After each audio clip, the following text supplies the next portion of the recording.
All right, Joseph, you ready to talk about some Halo? No, but we can anyway. Let's uh, do it. all right. Well, where do you want to You, start?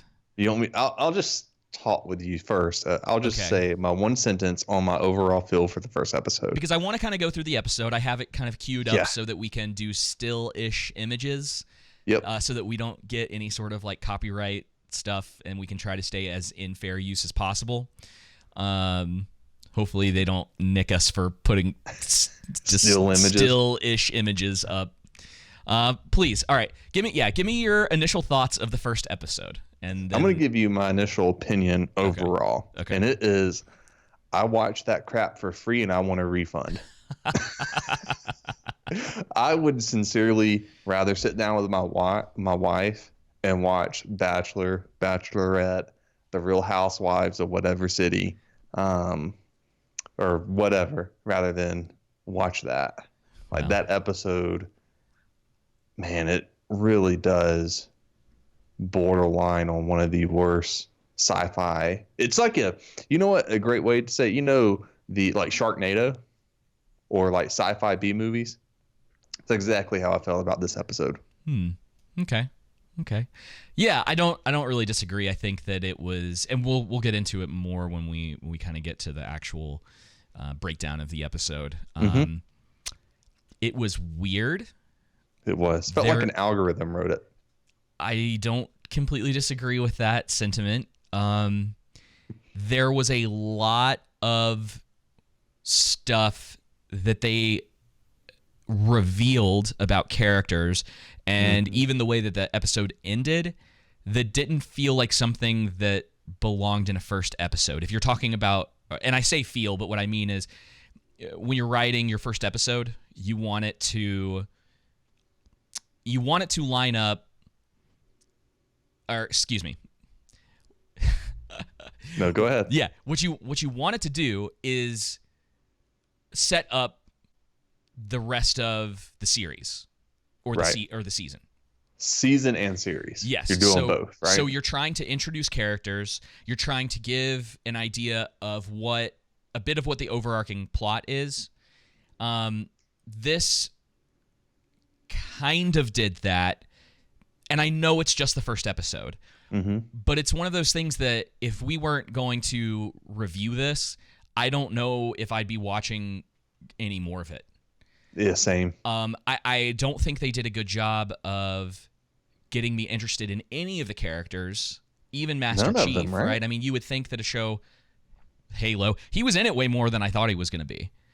I agree. I will say he was in it a lot more. I was surprised, actually. We can kind of jump into it, but I even thought that at first I was like, maybe they are setting this up in a decent way. Maybe everybody's been wrong. And then as the episode kept going, I was like, oh Yeah. no. Yep.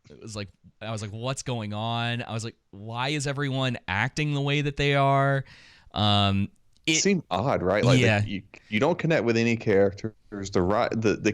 The writing for the characters and the storyline is very poorly written, and I think that just goes to show why this has been in production hell, as the critical drinker likes to call it, is because it was shopped around the various studios as well. But I think it was going to be on Showtime originally, and then and maybe even before Showtime, something else, and then finally it settled on Paramount Plus.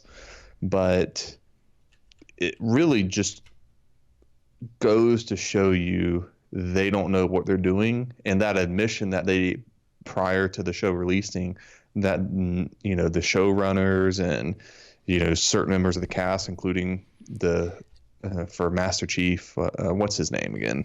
Pablo Schreiber. There's a lot of Pablos out there now, and I'm having trouble keeping up with all of them.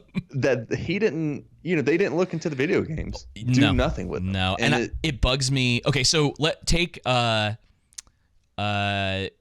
Cavill doing The Witcher, right? A series that you and I both are not very fond of, but you took one of the points I was going to make. Oh, Great, I'm sorry. go for it. I'm sorry, but no, you're good. Henry, great mind, Mr. Cavill, sounds somewhat similar to Geralt. Yep. He cares about what he's doing because he's read the books, he's played the games, he's tried to essentially make a version of Geralt that people will see and they like. And what do we hear all the time? Geralt's the best part of the show. There needs to be more Geralt in the show. Why are you guys worried about all these other characters, right? But then you have this, and Pablo Schreiber doesn't sound anything like Chief. And I understand he's a completely different person, right? Mm-hmm. But to not even go for a bit of a gravelier voice. Now, and Pablo does, it's just not the same thing. Right. He's got a little bit of the gravel, but his voice isn't as deep as Chief's is in the games. And the mannerisms and how his personality. Now, we can get into that because I think it's something that can be forgiven because I kind of know what they're going for with the writing. He's very robotic. And I think that's the point that they're trying to get across. And they're trying to do that because they're going to use Quinn Ha as the she helps lead him to his humanity, along with this MacGuffin thing that's now in the show that is sort of an EMP. It's so weird. We'll get into that. So let's go ahead and jump into the episode unless there's anything else that you wanted to say, and then we can talk about a couple other points along the way. Let's just go ahead and give everyone a warning. We're probably going to talk about the video games. So if you haven't played the video games, if you care about spoilers at all, stop right now. Go play Halo 1 through 3. And then come back. Yeah, maybe, we probably won't talk about the books too much, but, So I'm not as deep into the lore as you. And I'm hardly, I don't even want to give anyone the assumption that I'm even advanced in knowledge of Halo lore. It's just, I read the books a long, long time ago. I've played through 4, and then 5 no one cared about, and then Infinite hasn't been doing very well. Mm-hmm. So I never even bothered with and you still know more than I do. Yeah. But that's why I'm kind of let you lead us in this. Okay. All right. Well, I'm just going to kind of break it down on seeing an episode, a TV show. That's the perspective I'm coming from, and a little bit of Halo knowledge. Me too. I do have. I don't really care to talk too much about the lore, other than if there's something that I noticed that's been changed. Which there was one thing which could be argued that it doesn't really matter because, like we were talking about in our post, the other stories that we've done on this in the past, they've changed some things. This is technically the Silver Age, which, did you catch why they called it that? No, I didn't.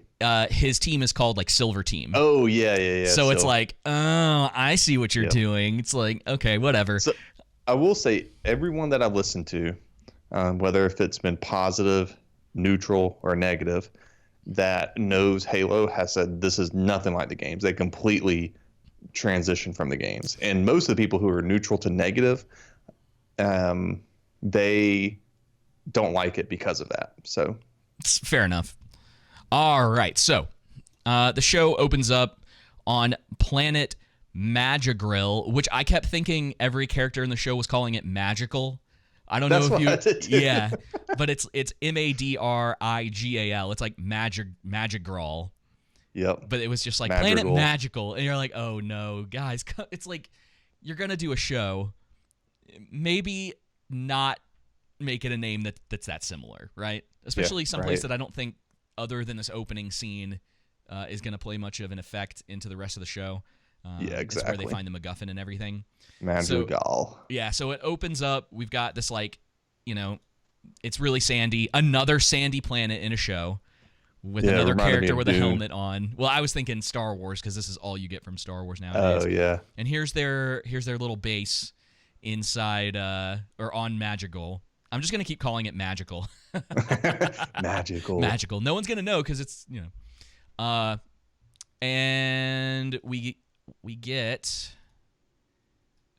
just a little bit of a view of it and some people on the inside playing cards.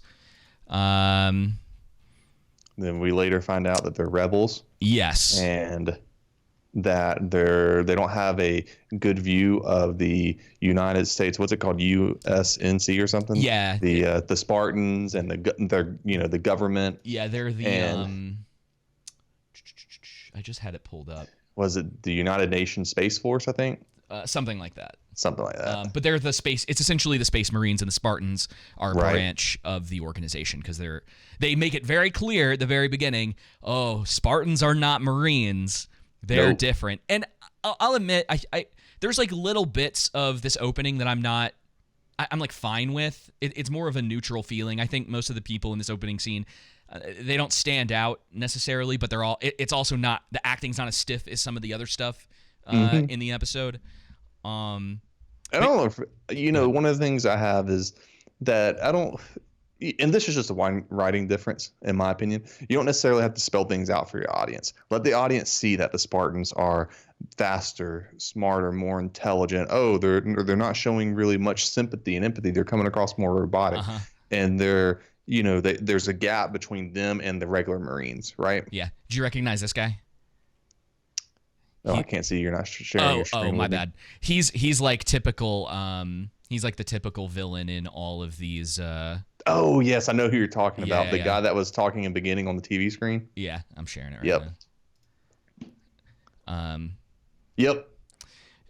Yeah. Typical bad guy. Yeah, I cannot remember this guy's name. I don't know if they had him in the. Burn Gorman. Looks like he will be returning. He's in all 9 episodes. Okay. So either just as this like, he might be your typical. He might be the Alex Jones stand-in. Who they did that with J. Jonah Jameson in the most recent Spider-Man. So he might turn out to be that guy. But who knows? So yeah, they go through that, and I think they mention Quan Ah, right? Isn't that where the conversation goes? Yep. Because her father shows up, who I'm trying to get and he's wondering where she's at. And then that's when it cuts to her trying to find that plant. And once, they find the plant, she sees something. Oh, hang on. You're getting ahead. Oh, here we go. Here she is. Here's our heroine. She is immediately kind of given this position of like, she's smart, right? Like she's not like everybody else, which is fine. I mean, it is what it is. She's got her silly haircut, which at least now we kind of understand that's like, they all have silly haircuts. I don't know if you noticed that. I did. Yeah. And that's one of the things I wrote down was that they all have dumb haircuts. Yeah. It's like, I don't understand why that's like practical. Like, what does this have, it's not right. It's like short, right? But then very long in the back. And if you're like a warrior, and they mention that a lot, where they're like, oh, we're warriors, right? We're warriors. And it's like, well, if you're like that, your hair, this isn't practical for that. Yeah. You generally, it's like we see another character later on who has a very clean cut. And we get a shot of that, and that's generally when you're in those positions. That's the kind of like hairstyle that you want, because it doesn't get caught on stuff. It can't be pulled, that kind of thing. Well, here's the thing. It's like, people will say, well, they're being creative, they're making them stand out different. I'm like, that's okay, that's fine. That's doesn't mean you have completely to fine, like it. Doesn't mean it has to work for you, right? Yeah. It just doesn't work for me. Yeah. If it works for you, great. For me, I think it's dumb. So I don't know if you had this problem when you were watching it, and it could be because I got on pretty early to watch the first episode, but my connection to Paramount Plus was terrible. It was grainy. I mean, the people watching this might be able to see it, but I was getting really annoyed because a lot of the image was grainy. So I watched it on my cell phone, so that may have I didn't helped. watch it on TV or anything like that. But just even seeing it on my cell phone, one of the things I was going to point out is the CGI was bad. It's not great. No, it's bad. It is. I'll say this: it's better than some of the stuff Disney's done. And that's a low bar, right? And a lot of people talk about now how if you're doing if you're watching a lot of the stuff that they're doing now, it makes something like with Star Wars, the prequels look better. And I go, no, that's not the case. I was like, the bar has just been lowered even more. So when you have a lot of what Disney is doing at the very bottom of the barrel, right? Something like Halo, you go, well, it's not good. It is better than what they're doing in some of these other places. Right. So you were saying they found some sort of like flower that like gets you high or whatever, and her friends start eating it, and she hears a noise, right? And goes to find out what it is. Oh. And, oh yeah, here she is. She's going to find out what it is. Trying to see. She's like, she's hiding. Something's going on inside this cave. And I see a ship. Yeah, you can see this ship up here. And for anyone who actually watches the show, it's a Covenant ship, or has played the games. It's a Covenant ship. It's pretty clear that's what's going on. And so she goes back to tell her friends. She's trying to warn them. They don't believe her. They're like, haha, this is how grainy the footage is, and bam. And I was surprised how gruesome it was. I know. I was actually like, oh, okay. I was like, oh, shoot. Yeah, I mean, she gets like completely blown in half almost.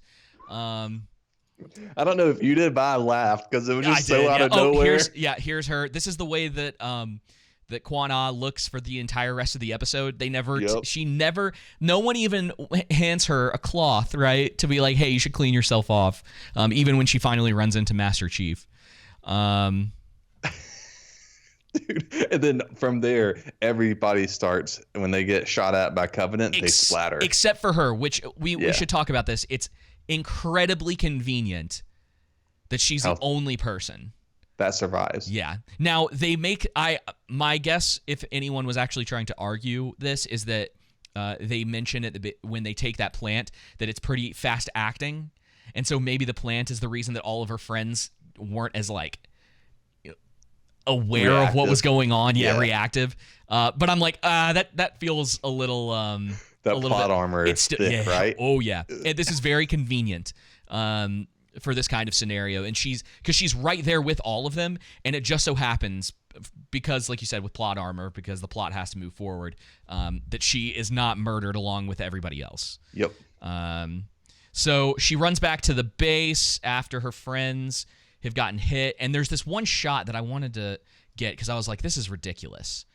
They're running, she gets blown up, she hides, peeks, they shoot at her. Yeah, she sends off this flare to warn everybody, and they're all like getting ready. They all think that it's Spartans. Right. Because what we find out a little bit later is that they don't know that the Covenant actually exists. And then here's her father. And if I forget, remind me to talk about this minigun later. You mean the M143? Oh, sure, whatever. The minigun. The belt-fed machine gun. Because this thing comes into play later in a very big piece of world building that they completely obliterate in the first episode. In the first 15 minutes, there's some stuff that makes no sense. Yes, there's a lot of things that don't make any sense. I will say this. I'll give it this credit. Okay. Oh, there you can feel free to disagree with me. It may be a little bit better at world building than The Witcher was. It's yet to be seen. It's just one episode. Yeah, it's a little unfair. At least you know what year you're in, and at least you can place. Okay, this planet's here. This planet somewhere else in the galaxy. You know what I mean? Just some basic things. Reach is in the show. We see the planet, right? They do the what they call them is essentially like establishing shots. So like the opening of this with magical, you get an establishing shot of where they are. So you have an idea of it rather than random brown castle, random tan castle. Thrown in the woods. Yeah, I'll agree with that. At the very least, right now we can say the establishing shots seem to be a little bit better than the other stuff. And is Reach, remind me, are they another alien species? No, Reach is the planet where the Marines and Spartans are located, and it's essentially the fall of Reach is the prequel to the first Halo. Right, and it's just the Spartans and Covenant, right? There's no other species. You got humans and Covenant. Yes, with the fall of Reach, if I remember correctly. I don't think the Flood show up in that game. I'm pretty sure. Okay, that's what I thought. I thought there was another species. The Flood doesn't show up until Halo 1, I believe. Okay. But again, we got to remind everybody this is Silver Age. Who knows what they're going to do?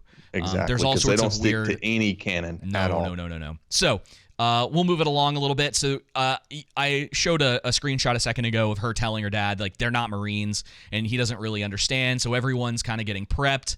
I thought her dad was actually like fine. He has some issues as far as like direction and what they what they do with him later on in this scene. But for the most part, he played the character of like the kind of stoic father figure who cares about his people pretty well. I don't really have any complaints with him as a character. I'll say this too: the year it's in the 26th century, 2552. Oh, shoot, and why does everybody have AK-47s there? Like, I understand they're a rebel base. Good question.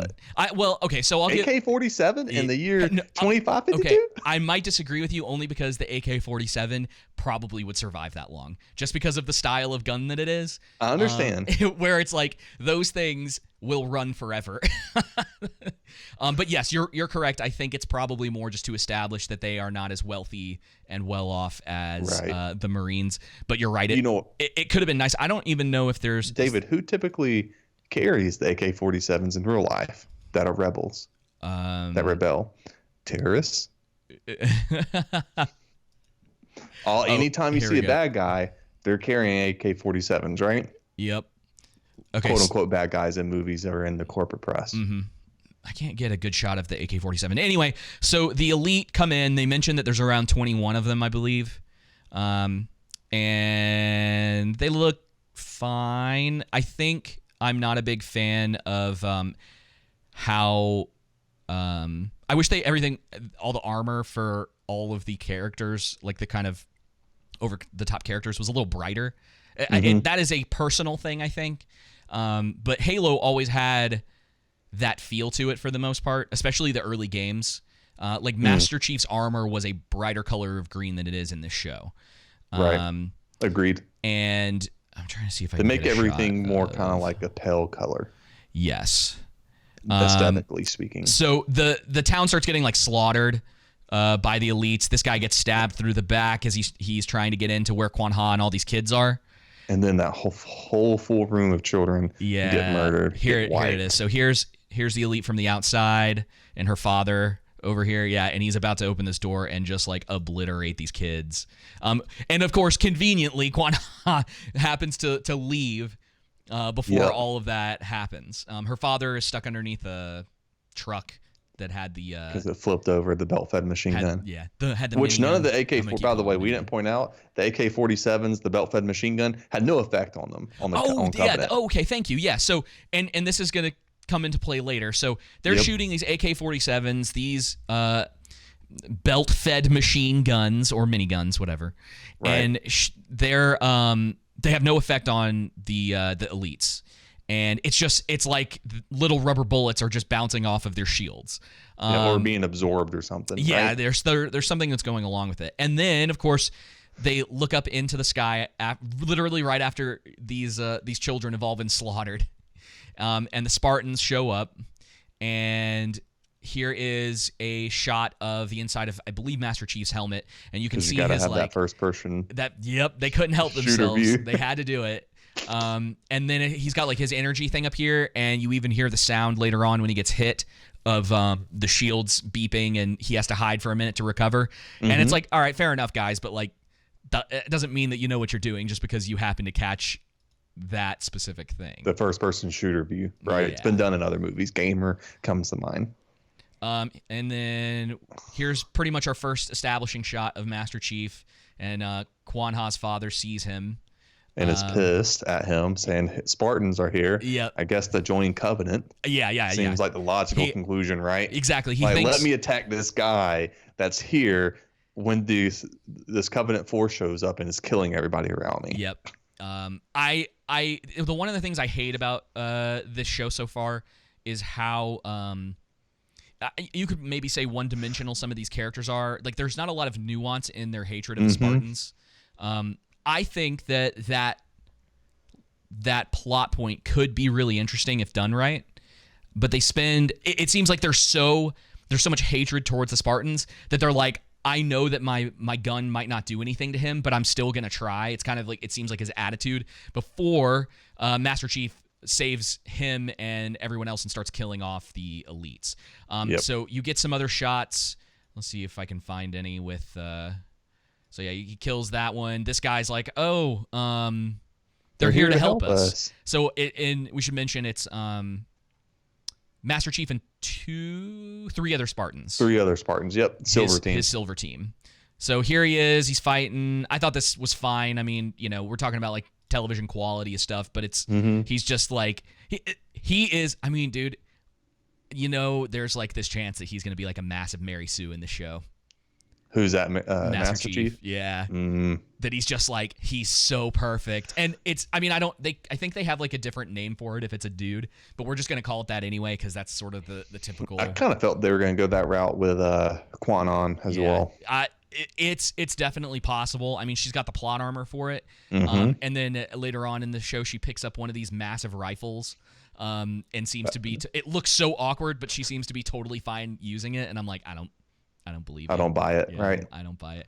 Here's one of the other Spartans, and this should be another thing that is slightly criticized. I have no idea who these people are. Yep. Without having to like look online for their names or whatever, there's nothing that 100% distinguishes them as characters yet in this first episode, and when that should have been the thing that's established. So the fighting. You think so? I think they should have set up characters more. Yeah, you don't have to do every single character, right? But Master Chief, they give a decent amount of time to. We sort of get this idea of who he is. Quan, we do, but then they introduce like 10 other characters, and other than some like little bits of knowledge that I already had about a few of them that are in that, and then ultimately the fate of a lot of those characters. I was kind of like, I don't know who these people are. I don't understand what their motives are for anything going on in this world for the most part, except for Halsey, who is she's the doctor. She's like the head of the Spartan organization. I believe they set it up that she has cloned herself, and that's how the Cortana program is like originally going to get started. Which I'll be honest, I have no insight into that in the way that they're handling it. But that seems to be the case, and Cortana's not even in the episode, which I think was a mistake. I think it was a mistake, but we'll get it. We'll get to it. Anyway, so this fighting goes on. I don't know if you have anything else to say about this initial scene. I mean, it's okay. Yeah, I mean, it really goes. Here he is hiding after his shields went down. It really does go. Okay. Here's the good part. So you know what my problem is, right? With the guns in this. Okay, so the rebels, right? When the elites first show up, they have all of this firepower, these massive guns, the AKs, whatever the case may be, and they're firing on these elites. It does nothing to them, right? Right. Well, later on in the episode, Master Chief picks up this one minigun, right? And he just starts blows them out. Blows them away. Same gun, same bullets, different person holding it. Exactly. That's one of the things I wrote down, is that weapons become more powerful somehow depending on who is using them. Yeah. Rebels firing AK-47s and belt-fed machine gun at the Covenant equal absolutely nothing. Spartans, aliens dead. I mean, you're talking about, and I could give leniency to like the one Spartan who was up on the wall sniping. Yeah, that makes sense. The Halo sniper, way powerful. The Halo sniper rifle is really strong. That's fine. I'll give him that. The problem is that there is clearly power level differences depending on who is holding the same weapons, and that's rough, man. It is rough, and there's no explanation given for that either. Yeah, which I don't know what explanation you can give that would make that reasonable, because it's not like Master Chief powers the bullets. Exactly. It's he does not all of a sudden make the weapon significantly stronger. And even if that was their argument, I'd be like, that's not good. Yep. That makes no sense. So she's hiding. There's one elite left, kills her father. Sad. Everyone thinks she's still under here or whatever. Master Chief thinks that everyone's dead, and then he sees her, and that's pretty much the opening. I'm trying to think. So we get the Paramount Presents, and get the opening credits, the Halo thing, which we're fine. I mean, it's opening credits Halo. and says Halo. Which one of the things I found interesting, they don't use the original Halo theme song or anything from the which is video weird. games. No, the musical score. I wonder if the like bum bum bum bum. I'm wondering if that's going to happen eventually. Like they're holding off. Out. They don't hold off a lot of things in this episode to kind of pace this better. But yeah, it's really interesting. It's interesting. You're right. There wasn't any of that music. The music, I didn't even notice it. Which I think is really. It's one of the things I noticed. So I felt like that would have been the theme for the credit part. I understand not in the beginning, but once it got to the credits, I thought, okay, well, that would make sense, but nope. So she's the only one left alive, and the Spartans leave. They don't seem to really care about her. No, they're like, bye. Yep, they're trying to figure out what was going on, and they make their way over to the cave. And they go inside said cave. And she just follows them. Yep. And inside said cave, you find out there's this mysterious artifact. Let's see if I can get another shot of it. There we go. This is the MacGuffin of the show. I had to look it up to make sure that a MacGuffin could apply to something that they're not specifically chasing after. But it's an object that is integral to the plot of the show, and that's what this thing is. And we'll get to see it in action a little bit later, but Master Chief does touch it, and it gives him memories of the past. And I don't know. I guess that's what they wanted you to know, because they talk about it a little bit later, thinking that maybe he's not aware that that's what it is. But I didn't believe that, even if that is the case. Yeah. I figured he kind of was like, he becomes very like almost retrospect, like he's like thinking about it a lot, right? Like he gets real sort of weird for the rest of the episode almost. And like obsessed with these images, which is fine. And here's the thing, man. I think if this had been the main, if this ends up being the main thing of the show or whatever, that's at least something. Yeah. You know what I mean? Something to go on. And it could have been all of these other side characters, right? It could have been his Spartan team and him. They find this thing on this planet, right? And like they chase the Covenant there. They find this thing. You don't even need Quan Ha in the show, if we're being honest. You really don't. Because you have these 3 other Spartans that could have been the people that he played off of. Easily. That's one of the things I noticed as well that I was going to bring up. So I felt like her character so far, at least in this episode, was useless. Well, yeah, she doesn't really do anything. Nothing important. I mean, obviously they set her up as the key to everything, right? Potentially, yeah. That it's a little bit uncertain exactly what they're gonna do with her yet. But I wouldn't be surprised if she like touches that thing and has some sort of connection to it. Because then we'll get to it later. But there's another character that's with the Covenant, and I wonder if that's supposed to be like the sort of like yin and yang characters of the show or whatever, that maybe the two of them have some sort of like connection to each, who knows what they're going to pull. Kind of like Harry Potter and Voldemort. Yeah, you could say that. And then this MacGuffin is kind of the thing that potentially binds the two of them together for whatever reason they're going to come up with. So yeah, he gets memories of the past, sees like a dog or whatever, and then they take him off of it, and she's still standing around outside, and this elite comes by and just like knocks bumps her down. Yeah, bumps into her. Doesn't kill her, just knocks her. Yeah, you're like, okay. You think with as she's so lucky, specialized as they are, he could have easily just sliced her real fast and kept going. Yeah, you would have thought, because they're pretty ruthless. Like they don't seem to leave anyone alive. No one. But somehow she keeps getting out of these situations. I need her plot armor in real life. So he says that he's gonna take this thing back there, and then there asks the rest of his Spartan team to take the Covenant ship, and I assume that this was because he was gonna take the girl, right? Yeah. That was at least what I was thinking when they were talking about the scene, because she gets knocked out and they find her, and I think they're gonna leave her, right? And then he's like, well, I'll take this, and you guys go ahead. I think. This specific Spartan in particular is going to be butting heads with Master Chief quite a bit this season. That was the feeling that I was getting. I agree. This specific scene in particular where she kind of questions what he's doing. Is there anything else in here that you could think of? Not really right there. So we finally he disobeys. This is like the start of him disobeying an order, right? And so, and Master he's Chief. acting out.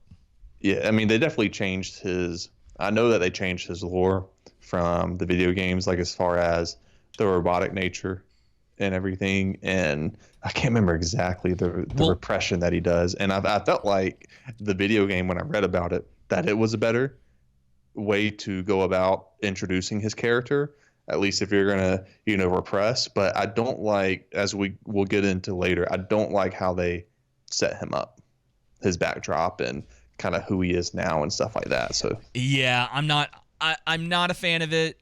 I don't know if that'll change. It'll bother me because I think I already know that they're going to use her as like the thing that makes him less robotic. Yeah. Even though sure he's done these horrific things. Yeah. But that we got to talk about. There's an understanding, though. Well, it's because he was repressed by evil scientists, right? Yeah. It's it's fine. I don't know if the revelation of his connection to Quanah is good or not. I kind of lean on the side of it's like, oh, geez, like we're doing that already. Like it's so sudden. I was just like, man, do we have? I guess we can just go ahead and. Let's wait because we'll get to it. Wait. Right, just go ahead. We're gonna get there. So here is our scientist lady. This is Dr. Catherine Halsey. She is essentially the head of the Spartan program. She's a scientist. She's the reason why the current group of Spartans have the abilities that they do. And I think I was right in my assessment in our last video that this organization is similar to you could almost say it's the same thing as like the Witchers, where they're genetically enhanced. They're not like normal people. They have their emotions suppressed. All of that memories kind of fits suppressed, in. their past suppressed, so they can just be utilized to kill at will and do anything that the government needs them to do. Yep. And here comes the admiral, and they have this like conversation. One of the things I think a lot of people are going to end up pointing out in the show, you notice the distinct lack of male authority, right? I was just like, That's one of the things I noticed as well. And one of the things I wrote down too is I have to go back and watch it, but there's quite a lot that stood out to me with woke politics and being preached at instead of, identity politics. Was there being preached at instead of being entertained? Was there anything in particular that you wanted to mention right now, or is it for later on? We can save it for later on, unless there's anything you want to mention. No, I mean, I think they just have a conversation about the MacGuffin, and the doctor wants it brought specifically to her, even though it's not her division. One of the things that's interesting. Oh, here's the clone. This is the hint at Cortana. Yep. There she is. This is the thing that's supposed to help give Master Chief his humanity, by the way. Yeah. Cortana is supposed to be that thing that like connects him, because even though all these like terrible things happen, right? He still has this connection to the doctor. It's what's funny I did find interesting is that how they set the doctor up as a good guy, right? Yeah. And they set the admiral up as a bad guy.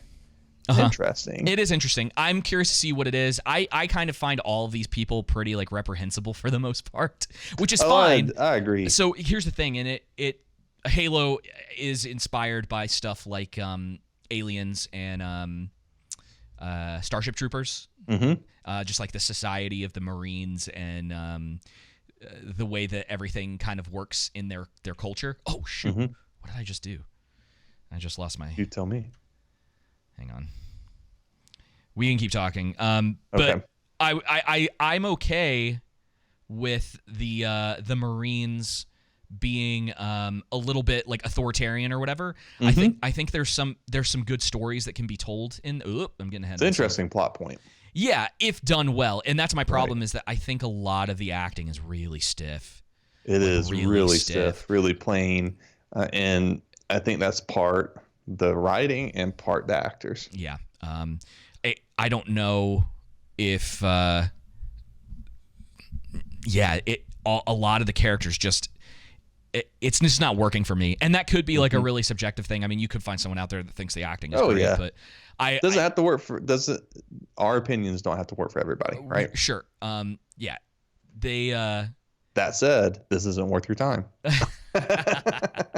And I think that we can show both. We can show some pretty like why certain things are like objectively not working very well. Why? Right. For the show, just besides like our feelings about the way certain things look or the acting. I think it's pretty clear the acting's stiff.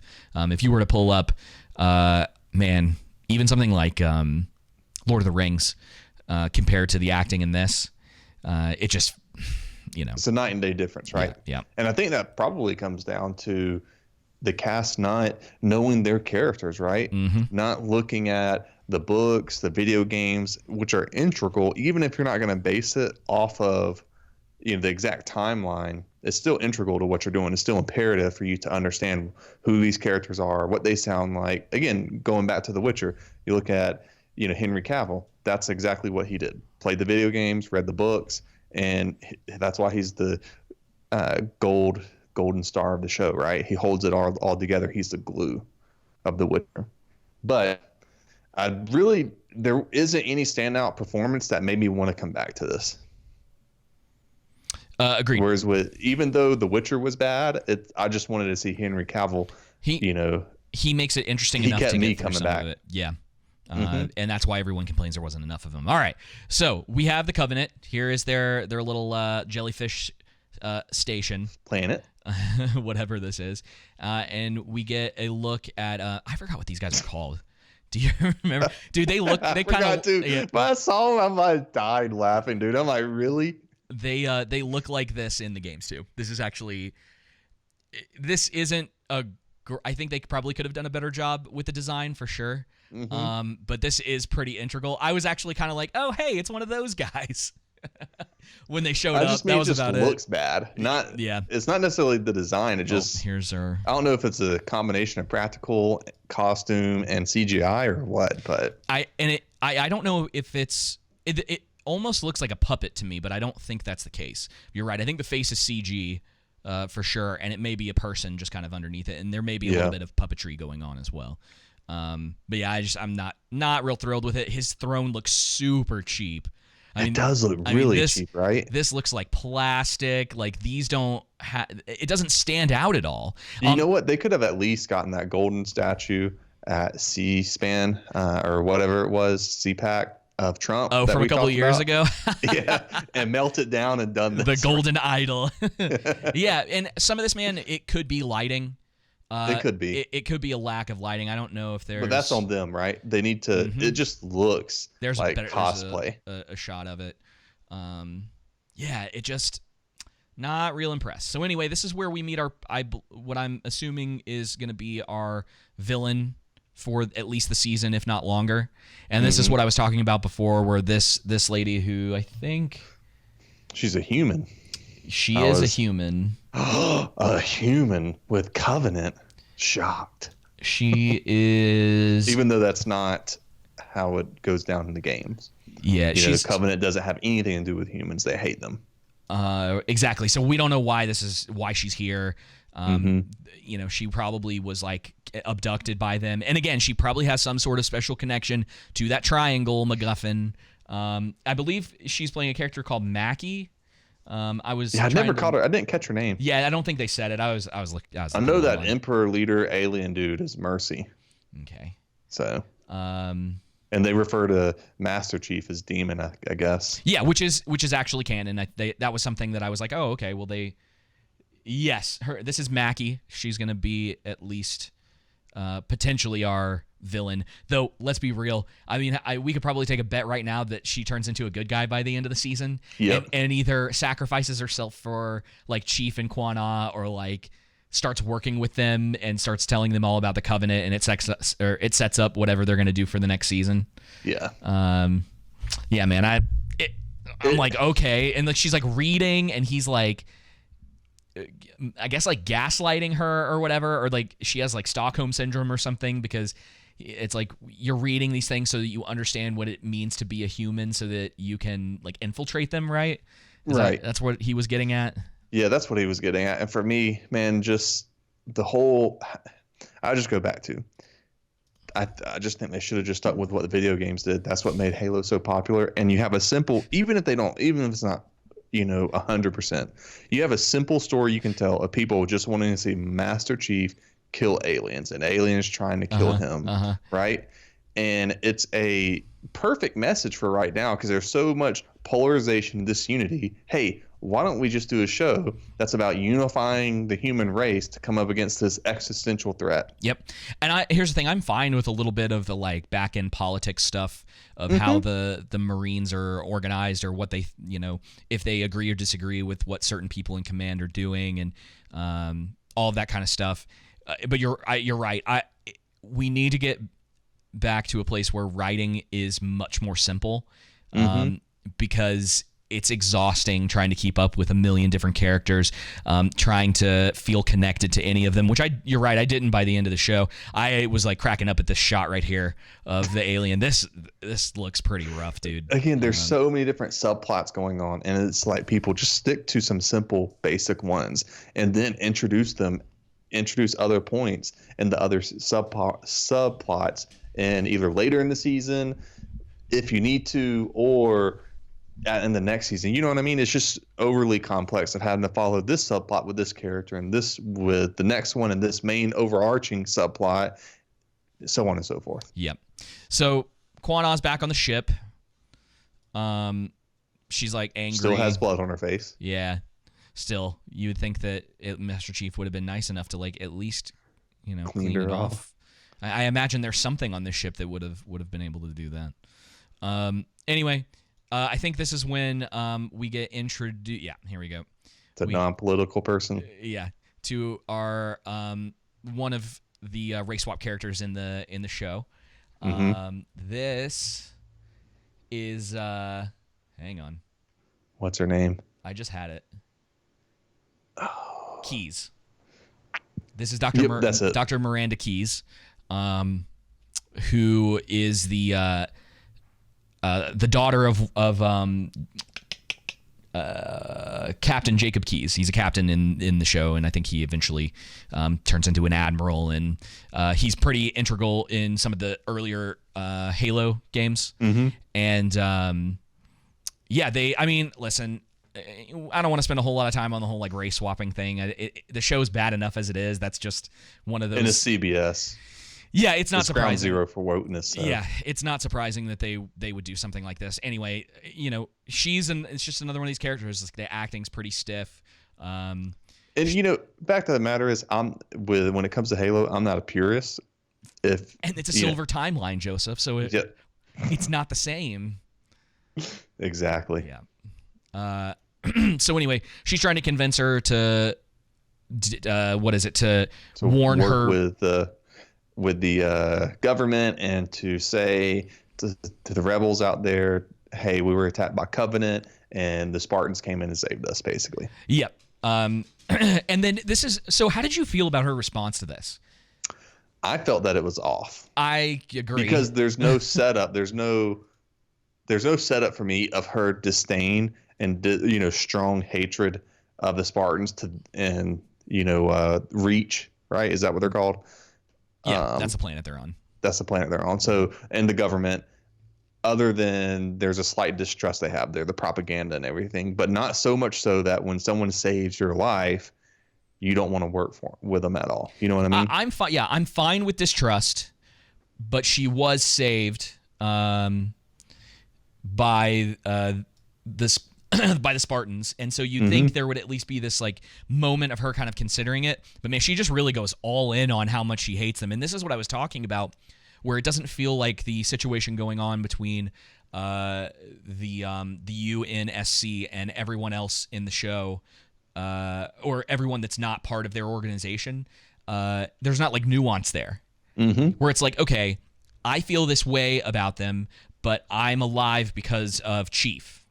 Yeah. Chief also brought me on board. It's just like at every turn, she's constantly freaking out about what's going on. Yep. With the UNSC and the Spartans and everything. And there could have at least been this moment of like, I appreciate that you saved me, but the answer is no. You all are. She could have pulled out like war criminals. Like, there's a lot of things that she could have done even as a kid. And this is where I'm saying too, where some of the writing in this, it just feels like they didn't think about this too much. Like, she's and I wonder if this is going to be the case, but I'm wondering if she's going to be kind of like hyper emotional through this entire show, like constantly just angry at everything going on around her, which to a degree you understand, right? Because she lost her family, she lost her friends, but there is a nature to decent character writing at the very least, where people can be a little more nuanced. They can have they can points be conflicted of reason to where they're rationally thinking, right? Or they're conflicted, as you mentioned. And if this is what we get through the entire show, it's going to get really stale really fast.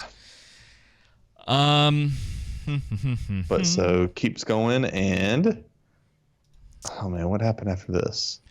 We're getting close to where Chief is given the order to terminate her.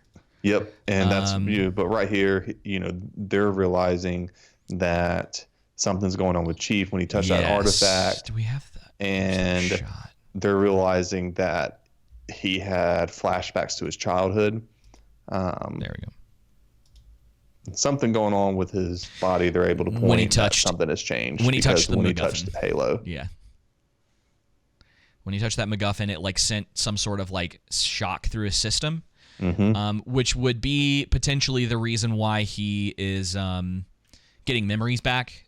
Because it definitely what the thing seems to do is jumpstart stuff.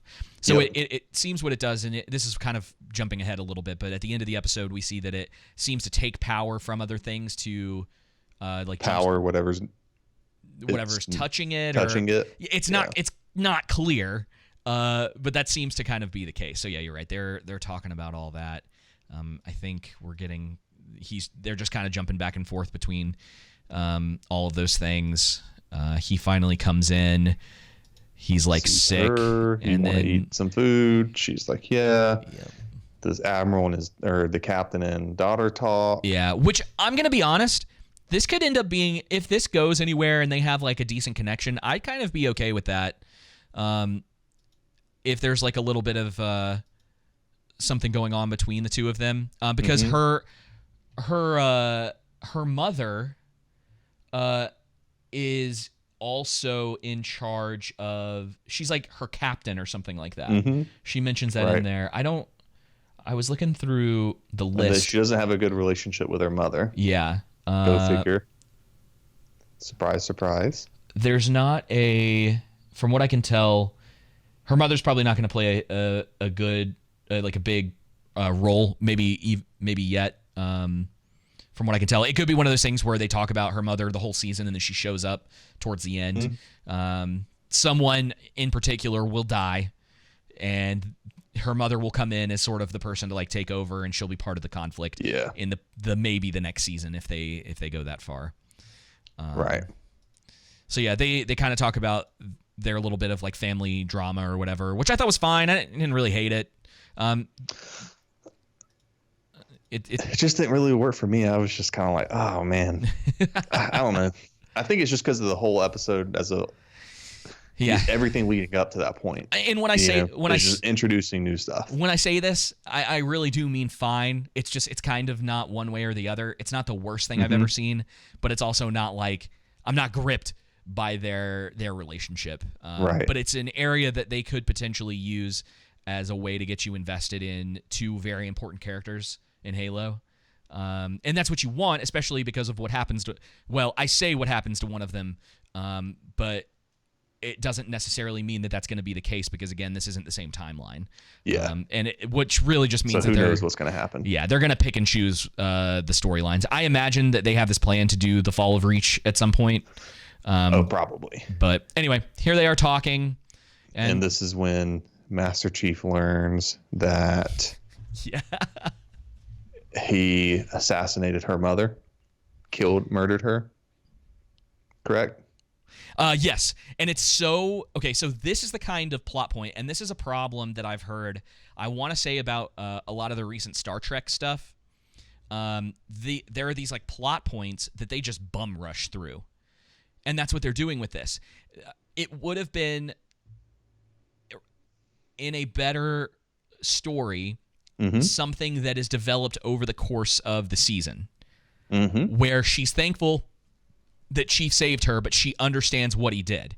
And the audience is in on it, but Chief isn't.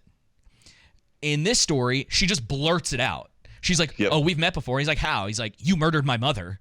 And you're like, oh, and I was so like, just and she's scenario. Like, and he says, well, it's because of this reason, because of what the government told me, and because they may be seeing stuff that I don't see. And she said, well, do you ever think it was the reverse?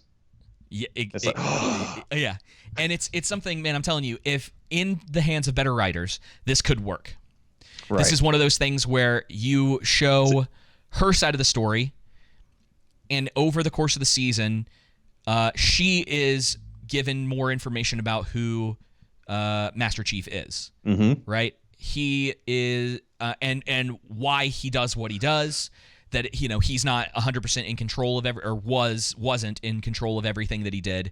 Very much just a go and do kind of guy. And then over time they learn to understand each other, potentially work well together. They can form a relationship. That's fine. That kind of stuff is fine. The problem is that now this thing's on the table and there's no real dramatic effect because they've moved on. It's like, hey, you murdered my mother. He's like, oh, my bad. I'm not really in control of what I can do. Oh, all right. And that's it. So if it gets brought up again, I'm going to be like, why? This is kind of resolved. You resolved an entire season's worth of plot in like 2 minutes. I just don't get it. And he's an incompetent. So he's a murderer, and he's an incompetent one at that. Yeah. Well, and you could say that, but he doesn't really have control. Like they're setting it up to be this thing where they listen to orders. That's what they do, right? They're robotic in nature. It completely works as far as a plot point is concerned if you handle it correctly. But what they're doing is they're trying to establish all of this stuff way too quickly. They're not allowing it to kind of work. Like this is what I talk about a lot of the time when I talk about pacing, where it's like letting stuff breathe. Yes, where, for instance, right? He asks her. Or she says, we've met before. This isn't the first time that we've met. And he goes, what do you mean? Or whatever the case may be. And she has like a quick flashback to her mother being killed and Master Chief being there, right? So the audience now knows what's going on. We're aware that Master Chief was responsible for the death of her mother. And then she says something like, you know what? Never mind. Yeah.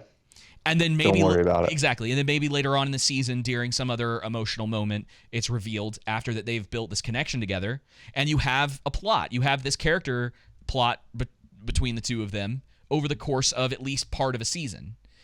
Instead of it just being this very rushed, like blurted out thing where now it's like, okay, it's out there, but who cares? Neither of them seem to care that much about the situation. Who cares? Yeah. All right. So.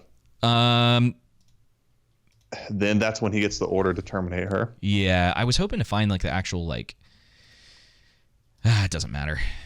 Nah, I think it skimmed over, which I was just like, okay. And there it is. Yep. He gets the little thing. And he asks her what her name is. And she says, and then he disregards the order. Yep. And then that's when the admiral and the general the admiral gives the order to terminate her, to bring the ship in, and they have to lower the oxygen levels, right? Or is it the captain that says that? I don't even remember. And either way, the doctor's upset about the situation. The captain and the admiral both adamant about killing her, and then the captain is he wants to bring Chief in, and the admiral's like, well, if we have to, we'll kill him too, basically. Yeah, and that's when the doctor's like, oh, yeah, because the captain goes, you're talking about our most valuable asset in this fight. Which it was one of those things where this is another thing that I really just had a problem with, where it's like they escalate this thing super fast. And that may be on purpose. They may be trying to kind of what you're saying. They're setting up the Admiral as kind of a villain in her own right, and she's super brash, and everything gets heightened to 11, dude, immediately. I'm going to laugh if there's a Spartan or someone who's working with Covenant. Yeah. And this, I'm predicting it for next episode, or at least later on the season, we're going to see someone's working with Covenant. Yeah. And I would imagine that the 125 is working with the Admiral. If I was gonna take a guess, because there's gonna be a conflict between the Spartans, it just has to happen. It seems way too obvious for it not to. Anyway, so yeah, they reduce the oxygen in Chief's suit and in the ship because they have like full control over this thing. Yep. Which is like, okay, it's fine. Whatever. Yeah, it's like I don't understand how that works, but that's okay. And so they're all kind of, going back and forth about like what to do, and she's freaking out. He seems to be not so certain about all of this, and she's legitimately upset because it's like that's my Spartan, like this is my program or whatever. Right. I'll admit, like it doesn't work super well, but they are trying to set her up to have that like motherly nurturing connection. And maybe it'll get better. Maybe it will. We don't know. It's only one episode. I doubt it, but at the same time, that is what they're going for, is to, she's supposed to be the one that the Spartans are really connected to. They essentially take commands from her above anybody else, which I thought was kind of interesting. Yeah, I did think it was interesting, especially I kind of see the override control she's going to be able to have over everyone regarding the Spartans. Yeah, so we get our first kind of look at the Marines. It's fine. They kind of look like they do in the show. Again, everything is a little more like muted colors than I would have preferred, but that's okay. It's a creative choice, if you will. And you see they're getting ready for here's a shot of Master Chief's ship to come in. The Spartans are getting ready. We didn't see any of their faces though, right? None of their faces. We haven't really been introduced to them other than that initial. Which is fine. Maybe and then as episodes go, they'll introduce them. I still think it was a mistake. I think they really should have done more of the character stuff in the first episode. Agreed. They could have easily done the character stuff in the first episode or two. And if it's an hour long, you could even just do in the first one. Yeah. And then in the second episode, that's when you feature the rebels and, set that up, right? And then you could go into it in like the third episode. I mean, just one of the things Arcane did a great job with. Setting up the characters. Oh yeah, they took their time, and that's the problem with this, is it doesn't feel like they're taking their time with anything. Nope. They're trying to rush to get through so much. Here's where she talks to them and says, like, no matter what, like, make sure Chief gets out alive. Make sure no harm comes to him. And that's when the other Spartan says anybody who, because that 125 says you want us to attack friendlies, and the other Spartan says anyone who attacks Master Chief isn't a friendly. Yep. So they just have more of that conversation, and everyone is, this is what I'm talking about. Like the escalation for this situation of him coming back in with this little girl in the MacGuffin for the series. Yeah. It just seems so over the top. I think they're trying to highlight how, powerful, Master Chief is. Like he's their most advanced and important asset, military asset. Yeah. Right. Yeah. And then she sneaks up on him with a gun. Because she thinks he's the reason that everything's going on or whatever. And he's like, no, they have control of the ship. Yep. Then he's like, does the rational thing and takes off his helmet because he's becoming more emotional now, and says, you'll have to shoot me like this if you want to kill me. She has good. Seems so out of place for Master Chief's character, right? She does have good trigger. Discipline, yeah. Every time I watch stuff now, I'm always looking for that. But this gun looks so big for her, which makes sense. One of the original Halo guns. So. Yeah, she's supposed to be like a teenager. Yeah. And so I get that it's like size different thing, but she's like handling this thing maybe a little better than she should be able to, and you see that in a later shot when she shoots part of the ship, which I was also sort of like. What are you doing? Yeah. Like it doesn't make any sense, but go on. So yeah, she gets mad about the whole thing, and then we get something that I didn't think was going to happen in this episode. When it started going, when it got to about this point, I went, oh man, they aren't even going to waste time doing this. No, they just got right into it. So Master Chief takes his helmet off, just like I just think is a bad idea. I know we talked about it before on our other episode, but the important thing with Master Chief keeping his helmet on is that it allows for other people to relate to him, right? You don't have to see what his skin color is, who he is, stuff like that, right? Yeah. You can be able to relate with him without needing to see him. And I just think there's this overemphasis on needing to see characters take off their mask. Yeah, it's this whole thing. Then it's a lot of it has to do with the actors, because who wants to be in a show where they're there all the time and they have a helmet. And I get that, but it's like you're there to play a role. Yep. If you're getting paid, you're there to play a role. What does it matter? Exactly. Anyway, do a great performance. Yes. So we get this reveal, and it's just kind of it really takes away from kind of the mystery of the character. And again, it wasn't even that big of a deal. No, it was like, oh, okay. And then he keeps it off for the rest of the episode. So yeah, they go through that whole thing, and he's trying to get her to trust her or whatever. And it kind of works. Yeah. And there's still all of this escalation going on. You get another shot of Reach.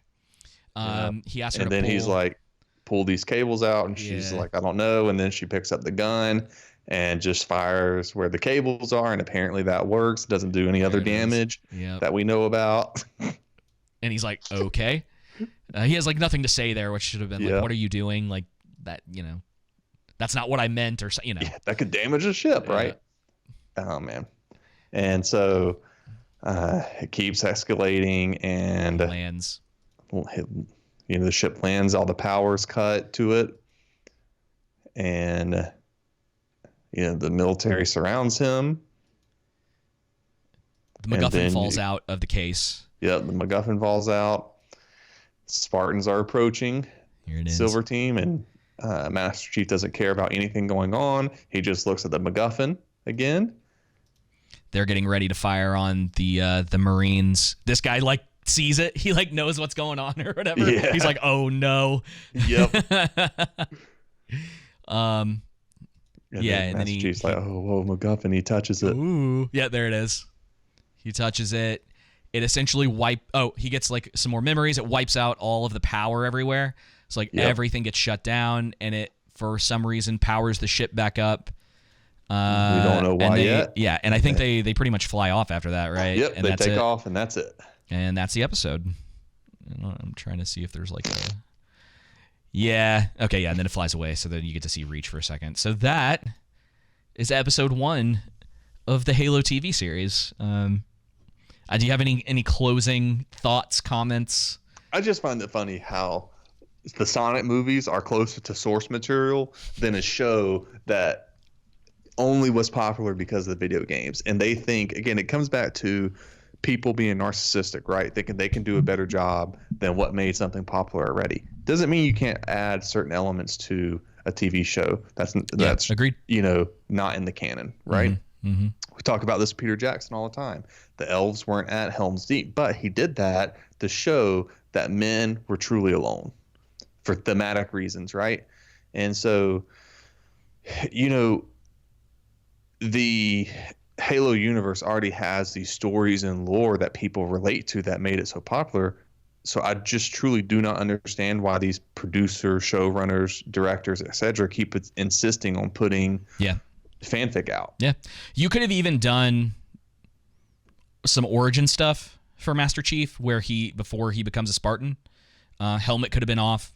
Actors could have been happy. And it could have been maybe a couple of episodes. And so you work your way through up to a place like this. Because I don't even have a problem with them writing material before the fall of Reach. And it's taking, no big deal. Yeah, taking source material, using that respectfully within a show where you have a lot of the drama going on. Master Chief can be a central character or whatever. Yeah, but what they're doing now, it just I kind of don't I don't know. I don't like. It's a generic fantasy writing. Yeah, it's very generic. The storyline is essentially this: stand up against impossible odds with a girl who's the key to everything, probably with this magical MacGuffin that we don't know, and save everyone. And they're gonna have it's gonna have this fracture with the Marines or whatever, and the Spartans probably too. And I wouldn't be surprised if whatever goes on this season. This is the whole Reach thing has me thinking about this. Whatever goes on this season leads into Reach because clearly this takes place before that. So before we can even potentially get to Halo 1, they have to go through the whole fall of Reach. Yeah. And everything that happens there. And it makes me wonder if they're planning on bringing in some of those characters from that series, that the whole deal. I don't know, man. I don't really know what's going to happen going forward. This is not very a good indication. No. and it doesn't. It's not very gripping. Like I don't feel connected to this. You know what I mean? And the thing that I went back to, and it maybe it's an unfair comparison, but like the first episode of Game of Thrones, the way that like that is it pulls you in, it grips you. Yep. It develops everyone. It's a slower paced episode, right? But which is fine. You're learning about all of the characters. You're learning about characteristics of your main cast. Even if it's not everything about them, they're being set up for what's to come. Or even Arcane. Arcane the first is another episode great, of Arcane. Another great example. And this, they're just like they're speed running through everything. And it could, dude. Honestly, it could be the case that only a few of the central characters of this are going to get any kind of development. It wouldn't surprise me. Me either. If it's just you have a lot of very boring static characters. Because here's the thing, and this is something else I had been thinking about recently. Just having watched like Lord of the Rings, the whole thing just being fresh in my mind, the movies in particular. Legolas, for the most part, he has a little bit of development in the movies. He's a pretty static character. He is. He's 3,000 years old, somewhere close to that. He's lived life. He has reached maturity. He understands a lot. He's a very good warrior. He's got a connection to Middle Earth, unlike any of the other characters, any of the main cast. Right. That's who he is. He doesn't have to go through some sort of thing where he becomes a better warrior or he learns from some sort of mistake. It's like when you've been around for that long, you're gonna be different than everybody else, right? Right. The one thing that he does learn, and this is something that was so smart in there, is essentially how to have hope, right? He's very he's very cynical, especially in Two Towers.